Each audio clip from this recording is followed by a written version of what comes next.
Welcome to SportsBeat KC, the Kansas City Star's daily sports podcast. It's Thursday, March 16th, and I'm Blair Kirchhoff. We're talking Chiefs today. Their roster moves and free agency haven't made national headlines, but there's plenty of roster churn happening for the Super Bowl champions. 4 starters and 3 more who made valuable contributions have departed during free agency, and the week isn't over. On today's SportsBeat KC, beat writers Herbie, Teope, and Jesse Newell break down the moves and how the Chiefs plan on replacing players like Orlando Brown Jr., Andrew Wylie, JuJu Smith-Schuster, Juan Thornhill, and Khalen Saunders. Some needs have been addressed with such free agent acquisitions as offensive lineman Jawaan Taylor and defensive lineman Charles Omenihu. Work remains for General Manager Brett Veach and his staff to complete a roster through free agency, the draft, or trades to keep the Chiefs atop the NFL. Okay, let's get started talking Chiefs with Herbie, Teope, and Jesse Newell. Before we start talking Chiefs, Jesse, I've got to ask you, this has got to be the first time in, 15, 20 years that you are not covering March Madness. How does that feel? Yeah, it is strange seeing some of the reporting from the site and kind of remembering what those first days are like. I know, Blair, you're out there, you're doing the thing, and probably it's been 40 or 50 years for you doing this sort of thing, which is great. So it does feel interesting, and it was weird at certain times this year watching key games on television, especially sort of the big ones. But yeah, you move on, and obviously the Chiefs gig has been a fun one to cover, an interesting one to cover, and that includes now, which is actually a pretty important and busy time of the offseason, which we're going to get to, free agency. Well, Jesse's covering a different form of March Madness.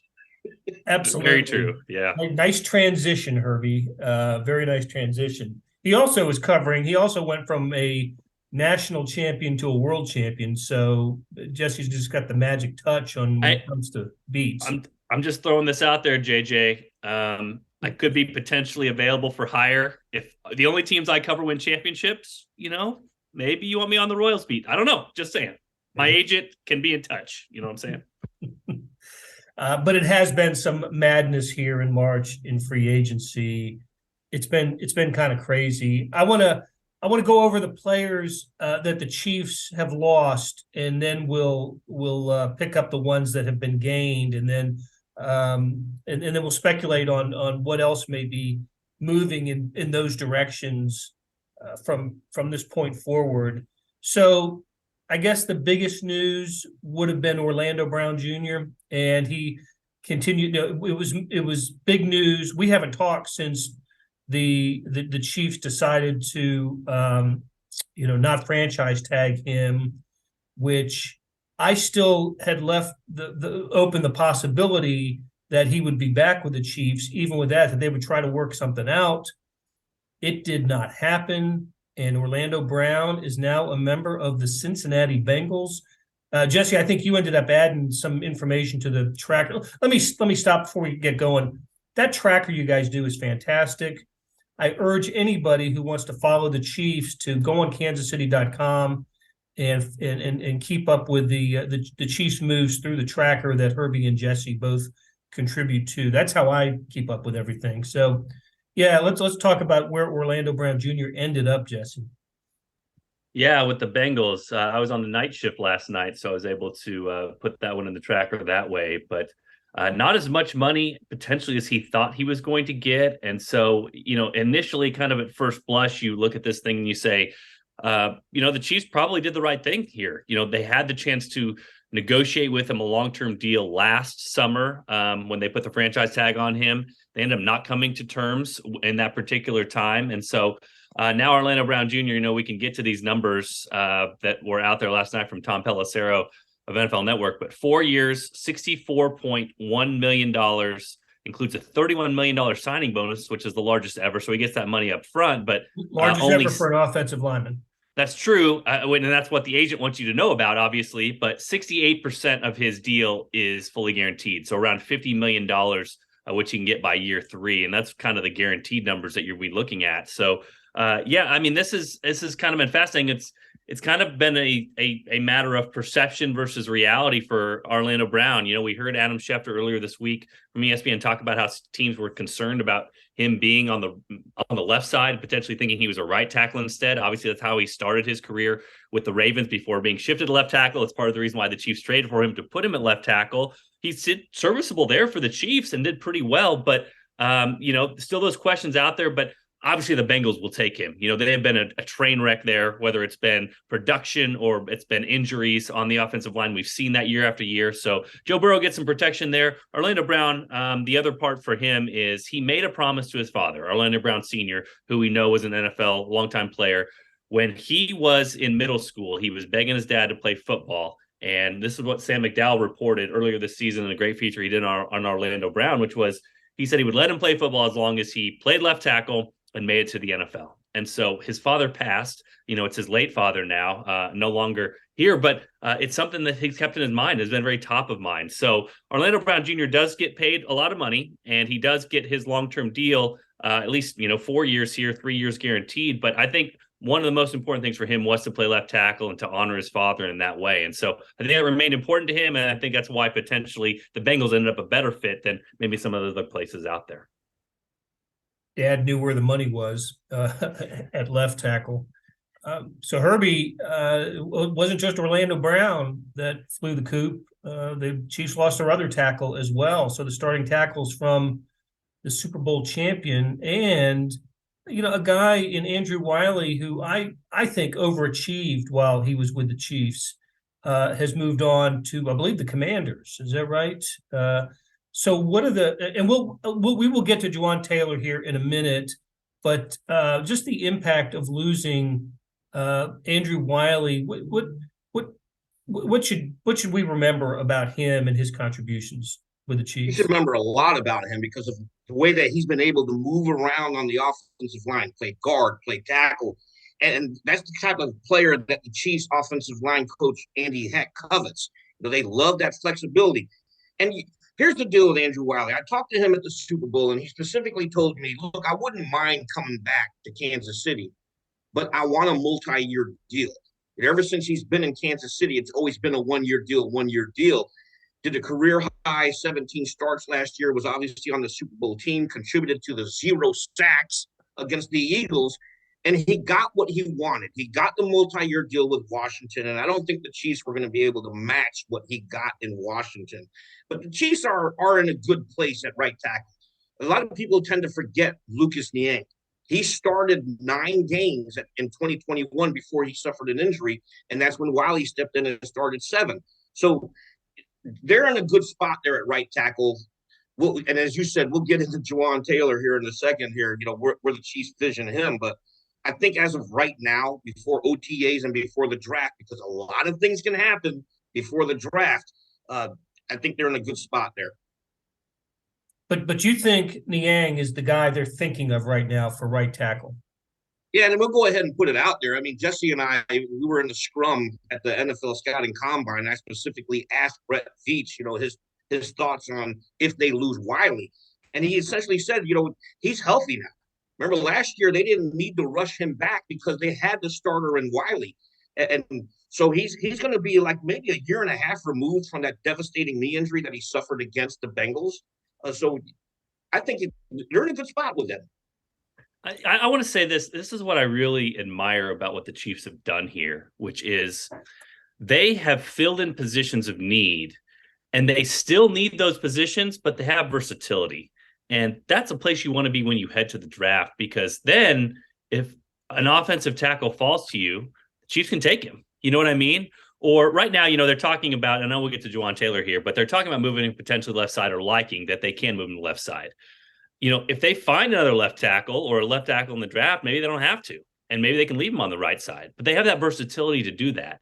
It's the same thing with pass rusher now. You get Omenihu in here. You add to that depth of position. Do the Chiefs still need a pass rusher? They do, but now at the end of the first round, you're sitting there and you're waiting. If the board goes and every pass rusher gets taken, you don't have to reach for one. You can go get an offensive tackle because you still need an offensive tackle, but you're covered at offensive tackle in case the pass rusher falls. And so we've seen the Chiefs do this, I think, pretty well these last couple off seasons, which is they remain flexible with what they can do. And that way in the draft, they're not pigeonholed in. And I think that's kind of maybe the theme of the entire Chiefs regime here the last year or two, is that they didn't let Orlando Brown paint them in a corner to say, you have to have him, have to have him, have to have him. No, they worked on their terms. Even JuJu Smith-Schuster, who they lost, they had their number. They wanted him back, but like the Patriots offered more. And so they find a way. And so that's sort of where I admire where the Chiefs are. It does make for some heartbreak. You know what I mean? Like, I'm sure Chiefs fans are going to be bummed that JuJu Smith-Schuster is not returning to this roster, but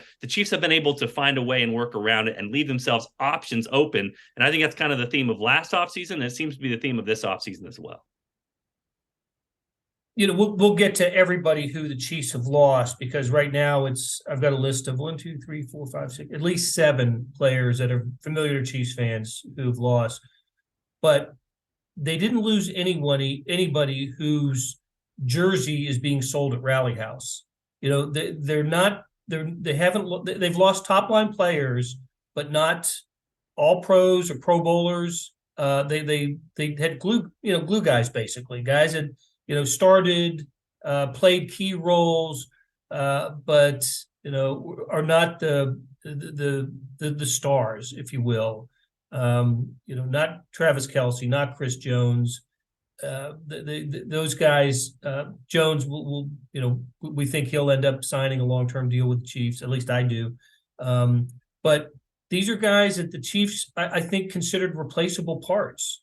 And so. Another one is Juan Thornhill, the safety, right? Look, he had a terrific rookie year, and I think Juan Thornhill benefited by playing on a team that went to 3 Super Bowls in 4 years, and Cleveland thought enough of him to give him a 3-year deal for $21 million. I forgot what the guarantee number was, but a nice contract. I think he's parlayed his career and playing for a championship team into a nice financial future for him.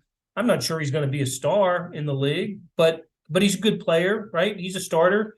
And so a guy like Juan Thornhill, same with JuJu Smith-Schuster, they're cashing in on their on their success with the team. So more power to them. And it is absolutely a different approach, Herbie, isn't it, than the first Super Bowl victory for the Chiefs, when they beat the 49ers and then did everything they could to bring everybody back. And I think I've mentioned this before, and I've double-checked it, so I think it's pretty accurate that 20 of 22 starters returned for the Chiefs from that Super Bowl. It's going to be a far lower number this time from this Super Bowl champion. Yeah, after that Super Bowl win, remember their motto was "run it back," because they knew they had the core. Basically, the entire team was returning. But you know what? You got to give credit to Brett Veach over these last 3 seasons, because he identified a weakness. As we know from the Tampa loss, it was the offensive line, and they spent that entire offseason just completely blowing it up, overhauling it. And they traded for Orlando Brown the week before the draft. Remember, they got Joe Thuney, then they got Orlando Brown the week before the draft, and then they used draft picks on Trey Smith and Creed Humphrey. Problem solved.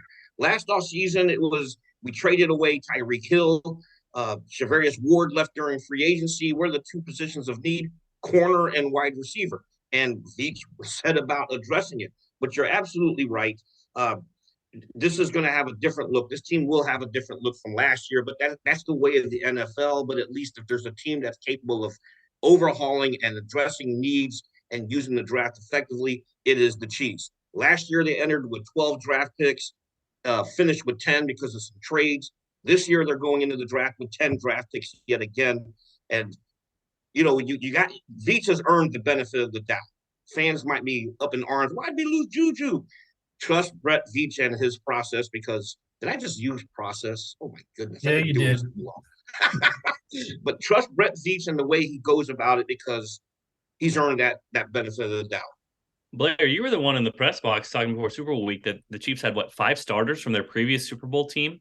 Yeah. On this year's team? 54, yeah. I mean, we're not talking about 10, 12 years ago. We're talking about 4 years ago. I mean, I was thinking about that. Like, Andy Reid almost faced more of his former starters at Philadelphia than he had from his Super Bowl team in 2019. And, I mean, it's crazy when you think about that, and how much this roster has turned over. And again, you don't have to look far across the parking lot to a team that has not had success, because sometimes they seem to latch on to people for an emotional value and can't get themselves out of their own rut. Now, it seems like things are changing a little bit over there with the new regime and things that have changed, but this is the opposite of that. And listen, from a personal level, I know I'm usually Mr. Cold Hard Facts here, but like, I'm going to miss Khalen Saunders in the locker room. Like, that's one of the nicest, greatest guys you're ever going to meet. And he was the life of the party there. He would always shoot hoops with guys. Everybody loved him.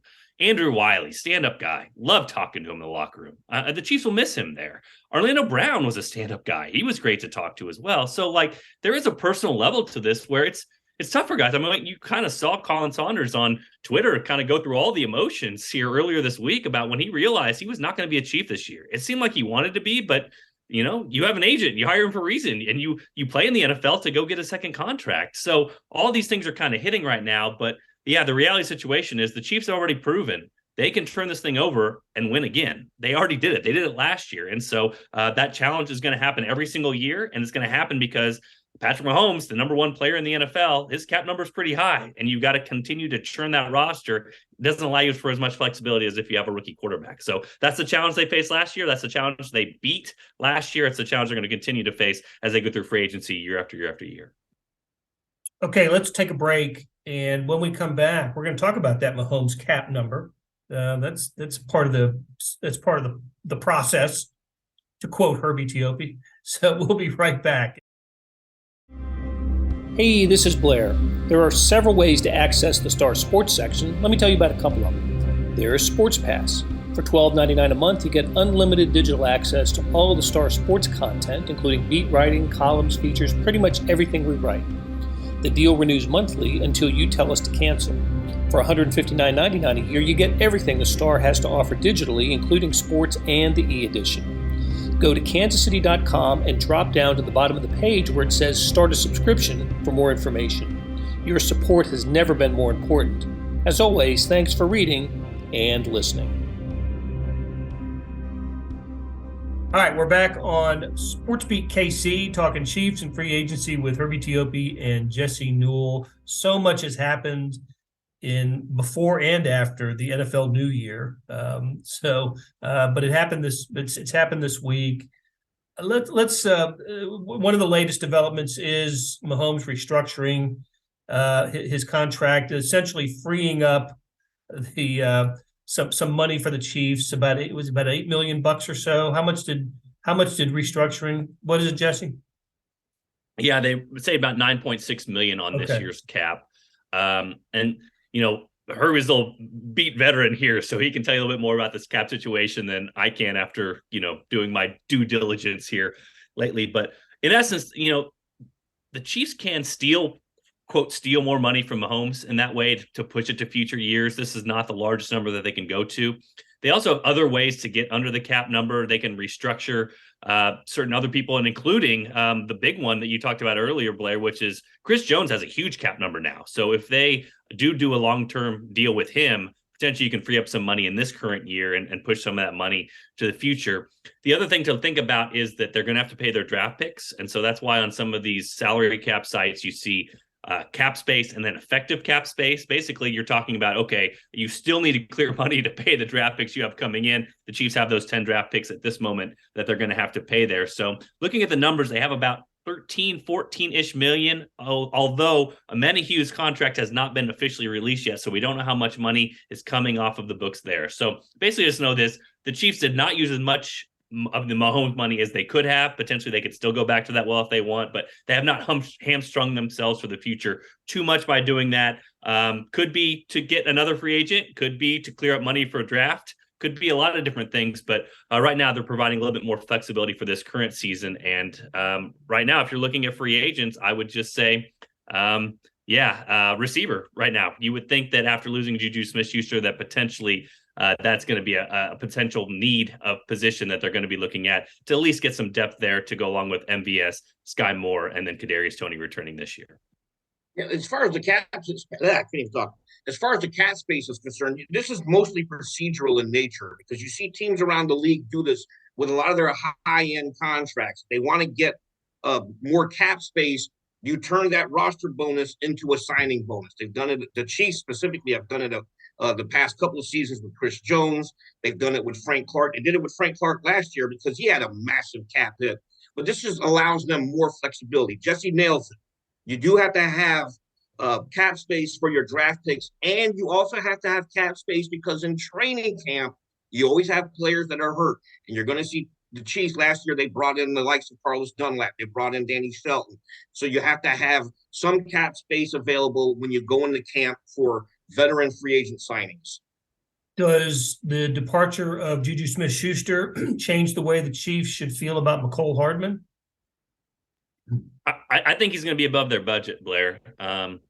You look at, I mean, we can kind of joke about this. Like Brett Veach has a type here where he only signs 25-year-olds in free agency. It seems like a theme here the past few years, but McCole Hardman's 24. And some of the advanced metrics on him really like him. And so I have been surprised potentially that he hasn't signed out there yet, and some of the receiver market has been a little bit depressed compared to maybe what people thought was going to be. But I think that one's a likely separation, just to be honest with you. Like McCole did some good things with the Chiefs.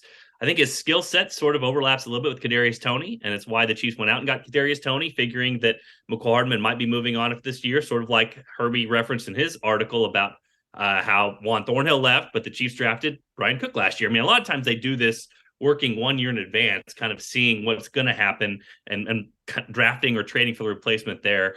To be completely honest with you, too, McCole Hardman, from some of the media hits out there that I've seen from him, interviews, he seems ready to get somewhere else to see if his role can expand and potentially if an offense can use him in a different way.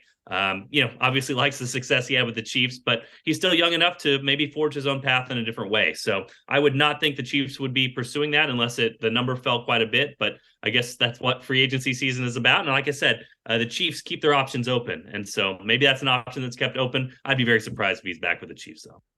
I'm going to disagree with that one. I think if anything, because McCole Hardman is not going to have the kind of market that he wanted if he were healthy.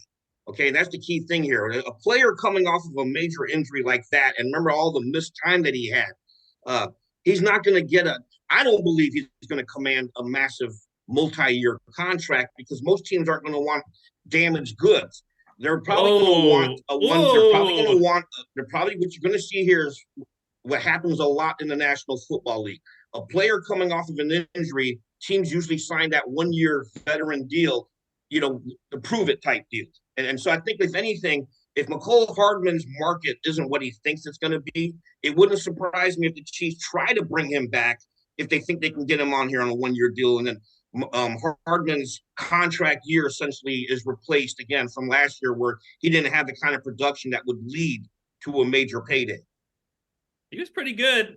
And you say damaged goods, he was injured once in his career. This is the last injury. Yeah, but how much time did he miss last year? He missed half the season. Yeah, he missed half the season, and that's a contract year. And he had surgery after the season to repair it. So, okay, well, this is good. This is good radio. We disagree on this one. Mark it down. Herbie is wrong. McCole Hardman's going to get a multi-year deal. It'll be well paid. There you go. You heard it from Jesse correctly first. We'll have to get this podcast on the radio. That would be. I just wanted it to be a good podcast. Hey, so a couple other names that will not be Chiefs, and one really surprised me. Michael Burton, the fullback. Why did that move happen? Are the Chiefs going to? Are they going to be in the market for another fullback? Are they done with the fullback? Herbie, you have this. Herbie, you have this answer. Yeah, I got this. And this one's on a tee for Herbie Teope. Go, Herbie. Answer this question.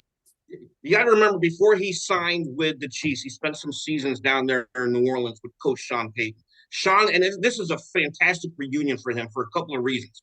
Payton runs a version of the West Coast offense. He's one of the very few coaches in the NFL who loves his fullback just like Andy Reid does. And I think, if anything, there was that past relationship. I'm sure Burton had a good relationship with Coach Reid, but he also had a great relationship with Sean Payton. And that was a matter of Payton bringing in guys that he's known from the past. Look at Sean Payton's coaching staff that he put together in Denver, a couple of former Saints players on there. Goodness gracious, it's like I'm back on the Saints beat. But I think like Burton deciding to go to Denver was a matter of his relationship with Sean Payton.